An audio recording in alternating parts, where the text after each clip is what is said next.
नमस्कार दोस्तों, आज की इस वीडियो में हम बात करेंगे बीए प्रोग्राम 6 सेमेस्टर की इकोनॉमिक्स, जिसमें हमारी थर्ड यूनिट है फॉरेन इन्वेस्टमेंट के बारे में, विदेशी निवेश के बारे में। तो इसमें हम आज ये पहला पार्ट है, तो इसमें हम जानेंगे विदेशी निवेश क्या होता है। उसके बाद हम इसमें जो दूसरी चीज़ें हैं कि इसके लाभ क्या होते हैं, इसकी हानियाँ क्या होती हैं, इसका एक देश की अर्थव्यवस्था पर प्रभाव क्यों पड़ता है, ये विकासशील देशों के लिए क्यों आवश्यक है, और भारत ने क्या क्या कदम उठाए हैं विदेशी निवेश को भारत में आकर्षित करने के लिए। तो जैसे इसमें बताया गया कि विदेशी निवेश से अर्थ किसी उद्योग में किसी विदेशी सरकार या संस्था द्वारा जो भी पूंजी लगाई जाती है, जैसे मुद्रा लगाई जाती है, मशीनें या तकनीक ज्ञान पे आधारित जो भी काम किया जाता है, वे सब विदेशी निवेश कहलाता है। और जिसका स्वरूप पूंजी में हिस्सा बांटना, विदेशी सहयोग, विदेशी मुद्रा में ऋण आदि हो सकता है। लेकिन कुछ विदेशी संस्थाएं या सरकारें ऋणों के साथ साथ कुछ अनुदान भी देती हैं, जिसको वे वापस नहीं लेती। इस अनुदान को विदेशी सहायता कहा जाता है। जैसा कि आपने देखा होगा कि कई बार किसी देश में अगर कोई संकट आ जाता है, जैसे आप अकाल की स्थिति हो जाती है, या फिर भूखमरी की स्थिति हो जाती है, सूखा हो जाता है, या भूकंप आ जाता है, तो वहाँ पर सहायताएं पहुँचाई जाती हैं, जिसे हम अनुदान कहते हैं, विदेशी सहायताएं कहते हैं। ये ऋण या विदेशी निवेश नहीं होता। तो विदेशी निवेश के प्रकार यहाँ पे बताए गए हैं। प्रत्यक्ष विदेशी निवेश, फॉरेन डायरेक्ट इन्वेस्टमेंट, जिसे हम कहते हैं एफडीआई। इसमें किसी देश की निजी विदेशी संस्थाओं द्वारा दूसरे देश की निजी या सार्वजनिक संस्थाओं में किया गया निवेश है, जो प्रत्यक्ष रूप से किया जाता है। प्रत्यक्ष विदेशी निवेश दो प्रकार के होते हैं। प्रत्यक्ष विदेशी निवेश एक होता है पोर्टफोलियो निवेश। इसमें नियंत्रण तथा स्वामित्व विदेशी पूंजीपतियों का नहीं होता, बल्कि स्वामित्व व नियंत्रण उस देश पर ही छोड़ दिया जाता है जिस देश में कंपनी स्थापित होती है। अर्थात इसमें जो नियंत्रण होता है वो बाहर की कंपनी का नहीं होता, बस इसमें जो पूंजी होती है वो बाहर के देश की होती है। लेकिन जो स्वामित्व और नियंत्रण होता है वो उसी देश का होता है जिस देश में पूंजी लगाई जाती थी। जैसे उदाहरण के रूप में, अगर अमेरिका से कोई पूंजीपति आता है और भारत में अगर कोई निवेश करता है, वे जैसे टाटा की कंपनी में अगर उसने निवेश करा, तो उस पे उसका अधिकार नहीं होगा। भले ही उसके कुछ शेयर्स हो, उसके मतलब उसका कुछ हिस्सा होगा उस कंपनी में, लेकिन उसका अधिकार नहीं होगा। अधिकार जितना भी होगा या जो भी नियंत्रण ये सब होगा, वो सब टाटा का ही होगा कंपनी के ऊपर। दूसरा आता है इसमें, एक सरकार से दूसरी सरकार को जो भी ऋण दिए जाते हैं। इसमें एक देश की सरकार दूसरे देश की सरकार को ऋण प्रदान करती है। यह ऋण दो प्रकार का होता है। उदार ऋण, यह ऋण लंबी अवधि के लिए दिया जाता है जिसमें ब्याज दर कम होती है। अनुदार ऋण, इस ऋण में ब्याज दर अधिक होती है तथा ये सीमित अवधि के लिए भी दिए जाते हैं। ये ऋण भी दो प्रकार के होते हैं, एक तो प्रोजेक्ट ऋण होता है, एक गैर गैर प्रोजेक्ट ऋण होता है। तो प्रोजेक्ट ऋण जैसे नाम से ही पता चल रही है, किसी प्रोजेक्ट के लिए, किसी कार्य के लिए किया जाता है, और जो किसी विशेष कार्य के लिए नहीं दिया जाता वो गैर प्रोजेक्ट लोन कहलाते हैं।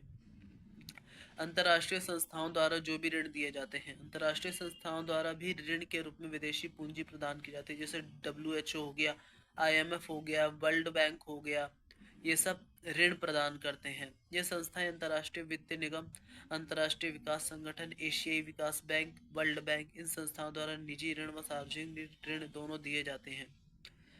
Need for foreign capital investment, इसकी आवश्यकताएं क्यों होती हैं? तो संसाधन जो होते हैं वो दुर्लभ होते हैं, या साधनों की दुर्लभता के कारण। विकास कार्यों को पूरा करने के लिए अल्प विकसित देशों के पास अपर्याप्त कोष है। अंतः देश में पूंजी साधनों की दुर्लभता के कारण बहुत सी निवेश परियोजनाओं की सहायता के लिए विदेशी पूंजी की अत्यधिक आवश्यकता होती है। तो जैसे इसमें बता रखा है कि अल्प विकसित देशों के पास अपर्याप्त जो धन होता है, उसके भंडार कम होते हैं, इसलिए उन्हें विदेशी पूंजी की आवश्यकता होती है, विदेशी निवेश की आवश्यकता होती है, ताकि वे अपनी परियोजनाओं को आगे बढ़ा सके। तकनीकी स्तर, दूसरा पॉइंट है इसमें तकनीकी स्तर। अंतर्राष्ट्रीय प्रतियोगिता की प्राप्ति के लिए उत्पादन की तकनीकों को नवीनतम बनाने हेतु विदेशी पूंजी की अत्यधिक आवश्यकता होती है। वास्तव में तकनीकी अंतराल भारत जैसे कम विकसित देशों में पाया जाता है। अब इसमें तीसरा पॉइंट हम पढ़ेंगे कि आरंभिक जोखिम। विकसित देश परियोजना के आरंभिक स्तर पर घरेलू पूंजी के अभाव का अनुभवहीनता के कारण सामना करते हैं। विकसित देश परियोजना के आरंभिक स्तर पर घरेलू पूंजी के जो उनका होता है, घरेलू पूंजी का जो अभाव होता है, और जो अनुभवहीनता होती है किस प्रकार से उसका उपयोग किया जाए उसका सामना करते हैं, जिससे जो जोखिम होता है वो उच्च हो जाता है। विदेशी पूंजी निवेश के आरंभिक जोखिम को उठाकर घरेलू पूंजी को वांछित दिशाओं की ओर निर्दिष्ट कर सकती है। निवेश का उच्च स्तर कायम करना, क्योंकि अल्प विकसित देश थोड़े ही समय में देश का औद्योगिकरण करना चाहते हैं, इसलिए निवेश के स्तर में पर्याप्त वृद्धि आवश्यक हो जाती है। जैसा कि आप उस समय को याद कीजिए जब 1991 में हमने न्यू इकोनॉमिक पॉलिसी अपनाई थी, नई आर्थिक नीति जब अपनाई थी, तो किस प्रकार से सरकार ने निजीकरण और वैश्वीकरण करते हुए जो दूसरे देशों की कंपनियां थी उसके लिए किस प्रकार से भारत के बाजार खोल दिए थे, निवेश करना चालू हो गया था और बहुत सारे निवेशकों को लाभ भी दिए थे। कई चीज़ें हटा दी गई थी, जितने भी बाधाएं थी, लाइसेंस की दिक्कतें थी, उन सबको समाप्त कर दिया गया था। जो भी उदारीकरण किया गया उससे बहुत ज़्यादा लाभ हुआ निजी निवेशकों को भी और जो अंतर्राष्ट्रीय स्तर पर निवेशक होते थे उनको भी। यह बचतों के उच्च स्तर द्वारा संभव किया जा सकता है, लेकिन लोगों की निर्धनता के कारण अल्प विकसित देशों में बचते बहुत कम होती है। जैसा कि आप जानते हैं कि हमारे देश में जितने लोग हैं उनकी महंगाई एवं ज़रूरतें ही इतनी रहती हैं कि वे कुछ बचा नहीं पाते हैं, जिसके कारण ना तो इन्वेस्टमेंट ठीक से हो पाती है, ना वे गरीबी के दुष्चक्र से निकल पाते हैं। तो ये भी एक कारण है। अतः निवेश और बचतों के बीच साधन अंतराल उत्पन्न हो जाता है। पांचवा इसमें पॉइंट है प्राकृतिक साधनों का पूर्ण प्रयोग। अल्प विकसित देशों में अत्यधिक खनिज साधन उपलब्ध होते हैं जिनका पूर्ण प्रयोग नहीं हो पाता। इस देश के पास कुशलता का अभाव होता है तथा अपनी खनिज साधनों के पूर्ण उपयोग करने तथा लाभ कमाने के लिए विदेशी पूंजी की जरूरत होती है।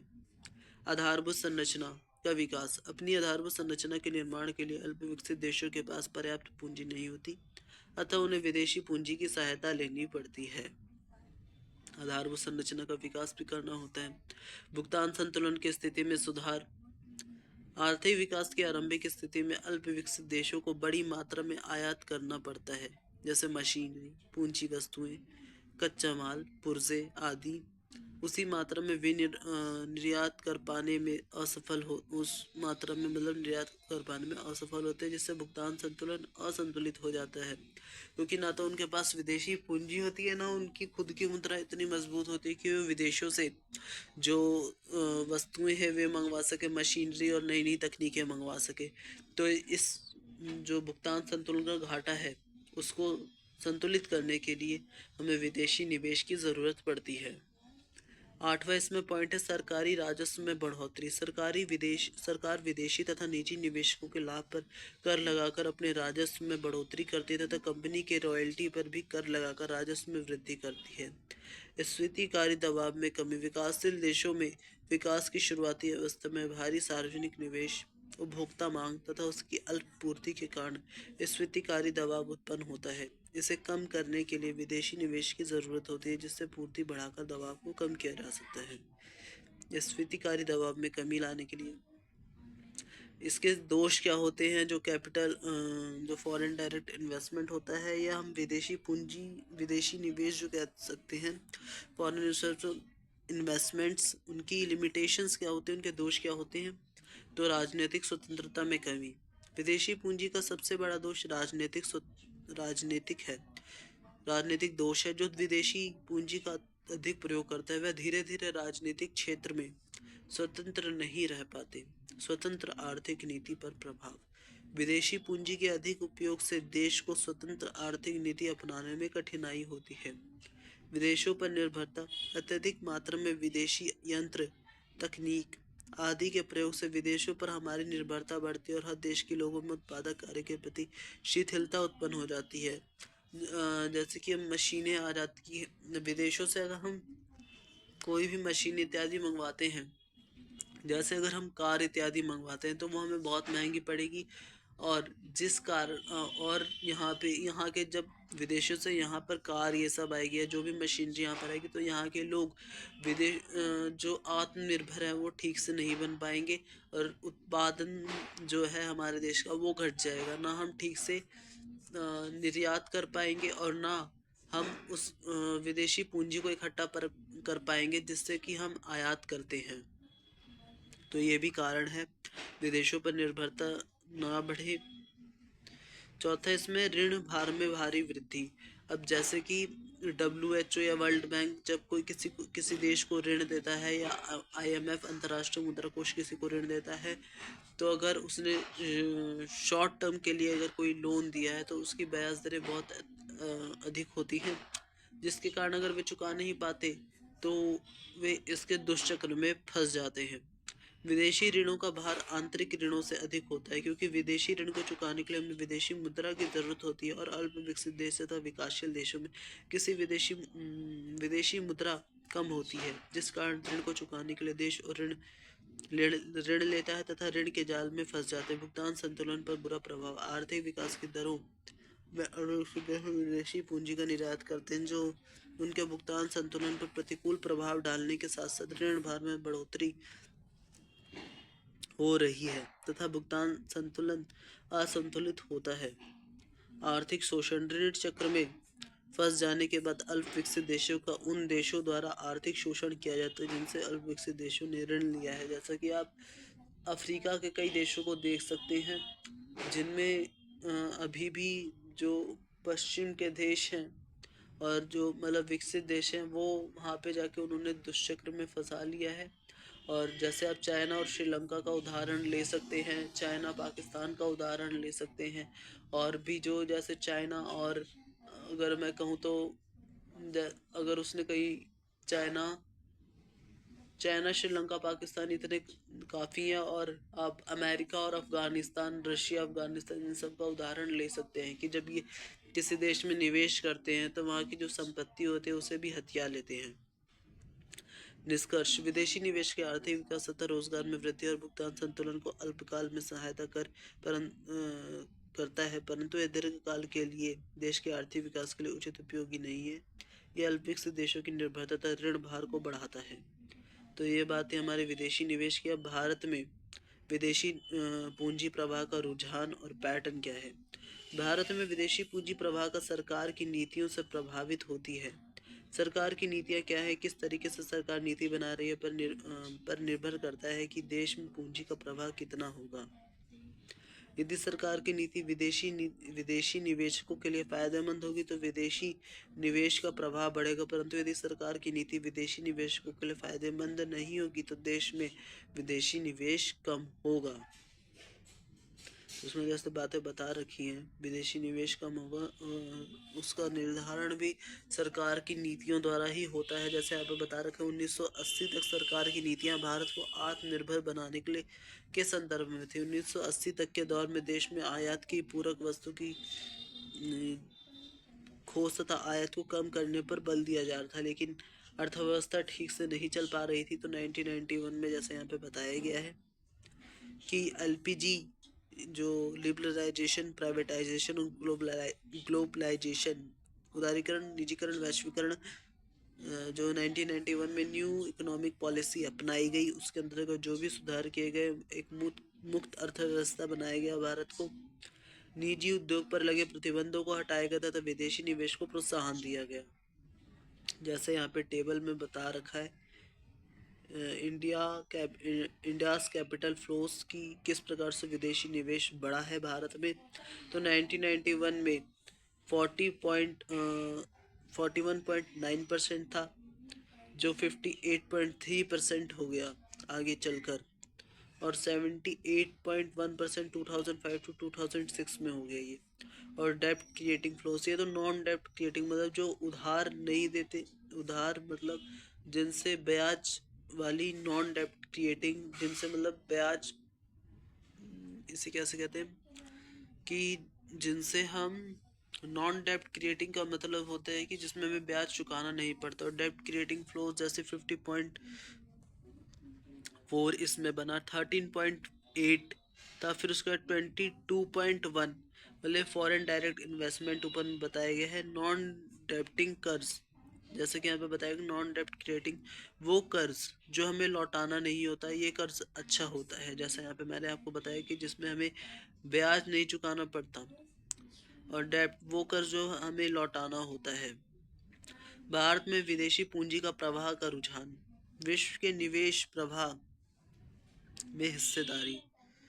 समय समय पर भारत में विदेशी निवेश प्रभाव में बढ़ोतरी हुई है। बीते हुए वर्षों में 40 बिलियन डॉलर निजी निवेश हुआ है। इतनी बड़ी निजी निवेश ये दर्शाते हैं कि भारत में औद्योगिक वृद्धि ज़्यादा हो रहा है तथा शेयर मार्केट में कॉरपोरेट का प्रदर्शन भी अच्छा रहा है। अब ये निवेश तो और ज़्यादा बढ़ चुका है। अब जैसे कि आपने सुना हो कि जो चाइना से एप्पल कंपनी थी आईफोन बनाने वाली, उसने जितनी भी अपनी फैक्ट्रीज थी वो भारत में स्थापित करने का निर्णय लिया है। और भी कई तरीके से जापान, ताइवान, इन सब की कंट्रीज भी आ रही हैं भारत में। और भारत में जो सेमीकंडक्टर चिप्स है उनका भी निर्माण होने की आशंका है। सकल पूंजी निर्माण में योगदान। भारत में एफडीआई की हिस्सेदारी सकल पूंजी निर्माण को में दर्शाता है कि वह समय समय पर बढ़ी है, जिसकी वजह से एफडीआई देश के विकास में महत्वपूर्ण योगदान निभाती है। हाल के वर्षों में एफडीआई के रुझान जैसा हम बताएंगे कि एफडीआई का देश स्रोत, मतलब एफडीआई कहाँ कहाँ से आता है। जैसे सिंगापुर सबसे बड़ी प्रत्यक्ष निवेश करने वाला देश है, जो भारत में सबसे ज़्यादा प्रत्यक्ष निवेश करता है। सिंगापुर 129 बिलियन डॉलर जो निवेश करता है हमारे देश में। भारत में भी एफडीआई का वितरण, भारत में एफडीआई सबसे ज़्यादा हमें दो शहरों में देखने को मिलता है, पहला मुंबई, दूसरा दिल्ली। इन शहरों में एफडीआई अधिक होता है क्योंकि ये पहला तो जो दिल्ली है वो भारत की राजधानी, और मुंबई जो है वो एक कोस्टल सिटी और एक बहुत बड़ा हब है वो, जहाँ पर बहुत सारे बिजनेसमैन डायरेक्ट वहाँ पर आते हैं। तो ये बातें थी। और जैसे चेन्नई, बैंगलोर, हैदराबाद भी महत्वपूर्ण जगह है एफडीआई के लिए। एफडीआई की क्षेत्रीय संरचना 1990 तक सरकारी नीति एफडीआई की तकनीकी निर्माण उद्योग और भारी पूंजी उद्योग में मुख्य रूप से रहा। 1991 में जब नई आर्थिक नीति अपनाई गई जिससे निर्माण उद्योग में कमी तथा गैस और बिजली क्षेत्र में एफडीआई क्षेत्र में बढ़ोतरी हुई। एफडीआई के कम होने के कारण खराब बुनियादी सुविधाएं भारत में एफडीआई के प्रभाव को कम करते हैं। जैसे अपर्याप्त बिजली, अभी भी हमारे देश में कहीं कहीं पर बिजली नहीं है। तो एफडीआई को बढ़ावा देने के लिए हमें उनको और ज़्यादा सुविधाएं देनी पड़ेंगी। जैसे पर्याप्त रूप से बिजली देनी पड़ेगी, अच्छी सड़कें बनवानी पड़ेगी, रेलवे पर अत्यधिक जो है वो उस विकसित करना होगा रेलवे के जाल को, और कार्य संचालन की कुशलता को प्रभावित करती है। सरकार की योजनाओं की वजह से समय और लागत में वृद्धि होती है। शिक्षा प्रणाली का कमजोर, अभी भी हमारे देश में इस प्रकार की साक्षरता नहीं आ सकी है कि वे जो विद्यार्थी उनको स्किल डेवलपमेंट कर सके, क्योंकि इन सब चीज़ों में जो भी फॉरेन से डायरेक्ट कंपनीज आती है उनमें स्किल्स की आवश्यकता होती है। तो इसके लिए कौशल में कमी है, तो इसके लिए सरकार को जो शिक्षा पर वह है वो भी कम कर दे। इस बार के बजट में भी इसमें बहुत ज़्यादा खर्चा हमें देखने को नहीं मिला है। नौकरशाही और भ्रष्टाचार, ज़्यादा भ्रष्टाचार एफडीआई को निराश करते हैं क्योंकि व्यापार करने की लागत बढ़ा देते हैं, जिसकी वजह से विदेशी निवेशक का विकास व्यवस्था पर नहीं रहता है। क्योंकि इसकी वजह से निवेश को व्यापार करने की अनुमति मिलने में देरी और लंबा समय हो जाता है, जिसके कारण जो भी विदेशी कंपनी होती है वो दूसरे देशों में जहां उसको अच्छी सुविधाएं मिलती है वे वहां चली जाती हैं। कठोर श्रम नियम, भारत में श्रम कानून को बहुत कठोर बनाया गया है। यहाँ विदेशी निवेश हायर एंड फायर नीति नहीं अपना सकते। जैसा कि आपको पता होगा जो विदेशी कंपनियां होती हैं वे सिर्फ अपने लाभ के लिए ही आती हैं दूसरे देशों में। अगर उनको अगर कोई व्यक्ति ठीक से लाभ नहीं पहुंचा पाता है वो डायरेक्ट उसको निकाल देते हैं। तो यहाँ पर लेकिन यहाँ पे जैसे सरकार के जो श्रम कानून है उसके अंतर्गत बहुत कठोर नीति अपनाई गई, जिससे कि यहाँ पे लोगों का जो भी नुकसान ना हो उससे बचाने के लिए। और यहाँ पे जैसे न्यायपालिका का सही ढंग से कार्य ना करना, यह देखा जाता है कई बार न्यायपालिका के सही ढंग से कार्य ना करने की वजह से भी एफडीआई देश में कम होता है। न्यायपालिका भी कई समस्याओं का सामना करती है, जैसे भ्रष्टाचार, लंबी प्रक्रिया किसी कार्य को पूरा करने में, राज्य की बाधा, अकुशल श्रम। और यहाँ पे कुछ पॉलिसीज बताई गई जो गवर्नमेंट द्वारा अपनाई गई थी। या फिर इसे हम कह सकते हैं फेजेस, जो एफडीआई के फेजेस थे इंडिया में वो कैसे रहे। तो 1950 से 1967 तक के बारे में बताया कि एफडीआई से सावधानी से स्वागत सरकार द्वारा किया गया।